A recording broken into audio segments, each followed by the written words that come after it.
नमस्कार दोस्तों, कैसे हैं आप सभी। आशा करता हूँ सभी अच्छे होंगे। आज हम जानकारी लेकर आए हैं आपके लिए कि पंचकों में अगर किसी व्यक्ति की मृत्यु हो जाती है तो हमें क्या करना चाहिए।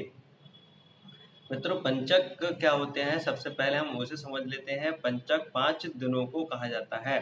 दरअसल यहाँ दिन का मतलब तिथि से है। धनिष्ठा चंद्रमा जब आकाश में जब विचरण करता है तो 27 नक्षत्रों से होकर के वो निकलता है।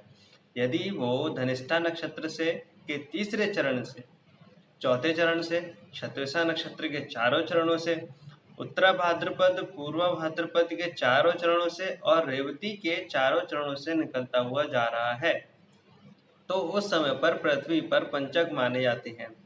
ज्योतिष शास्त्री इसको बहुत अच्छे से समझाते हैं और बहुत अच्छे से उसका वर्णन गरुड़ पुराण में भी देखने को मिला है।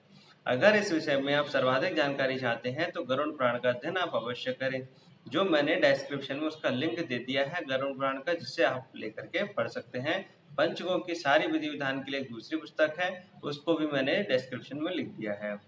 मित्रों, गरुड़ पुराण में लिखा है कि यदि आपका निकटवर्ती या कोई भी व्यक्ति पांचकों में जन्म लेता है या मृत्यु होती है तो गरुड़ पुराण के अनुसार आपके आसपास, आपके घर में या आपके नगर में 5 लोगों की जन्म या मृत्यु होती है।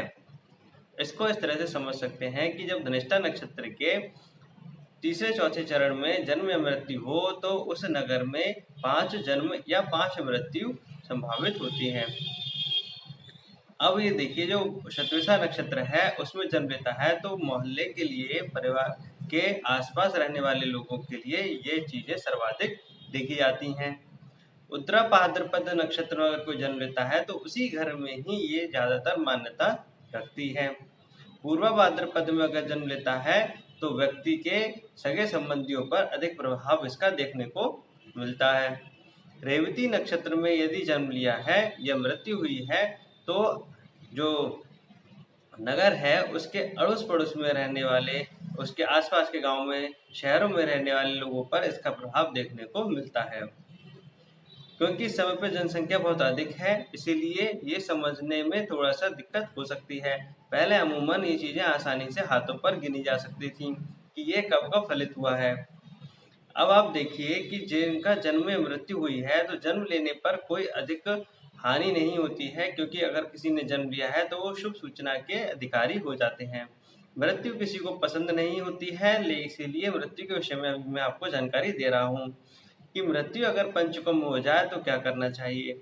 जातकों को चाहिए कि 5 अशुभ सूचनाएं होने की, जो कष्टकारी सूचनाएं 5 हो सकती हैं, इस विषय में इसके लिए क्या करना चाहिए। अगर पंचकों में किसी का अंतिम संस्कार करना हो तो 5 कुश बेसन आटे से बने हुए 5, एक जो जिनकी मृत्यु हुई है वो और 4 लोग और, यानी कि 4 आटा, बेसन और कुश से बने हुए 4 पुतले बनाए जाते हैं। उन्हें उसी शव के साथ अर्थी पर रखा जाता है और पंचक कर्म के अनुसार उनका सबका दाह संस्कार किया जाता है। इसके साथ में एक चीज आप और कर सकते हैं कि जब आप पंचकों का जो तिथि में अंतिम संस्कार करना हो उसका मध्याह्न अवस्था में, जैसे अगर वो तिथि 24 घंटे की है तो जब 12 घंटे गुजर जाएं तब अंतिम संस्कार करना चाहिए और पंचक के मंत्रों से आहुति देनी चाहिए। इसकी पूरी विधि विधान मैंने डिस्क्रिप्शन में लिंक दिया है, उसमें आपको पुस्तक मिल जाएगी जहाँ से मैं आपको ये सब बता रहा हूँ। अगर अगर समय निकल चुका है, पंचकों में दाह संस्कार कर दिया है और ये सब नहीं कर पाए हैं तो क्या करना चाहिए।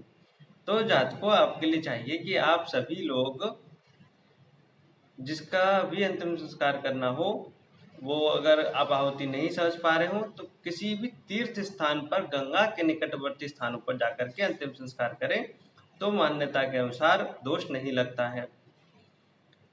अगर समय निकल चुका है, 1 वर्ष 2 वर्ष हो चुके हैं, तब क्या करें, तो आप निकटवर्ती जो योग्य ब्राह्मण हो उससे आप पूछें कि इसकी शांति कैसे हो सकती है, और इसकी शांति के लिए किसी भी तीर्थ स्थान के जो जलीय क्षेत्र हैं उनके निकट में जाकर हवन इत्यादि करने से इसकी शांति हो जाती है।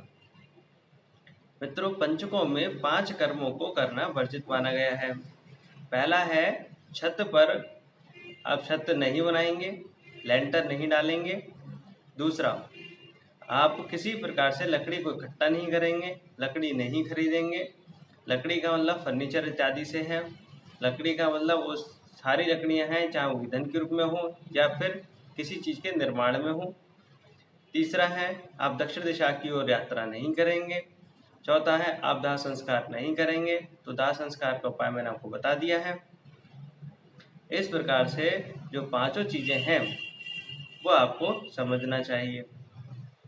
इन 5 चीज़ों को समझने के उपरांत आपको पंचक का विशेष ध्यान रखना चाहिए, क्योंकि पंचक बहुत तीव्रता से काम करते हैं और अचूक प्रभाव देने वाले माने गए हैं।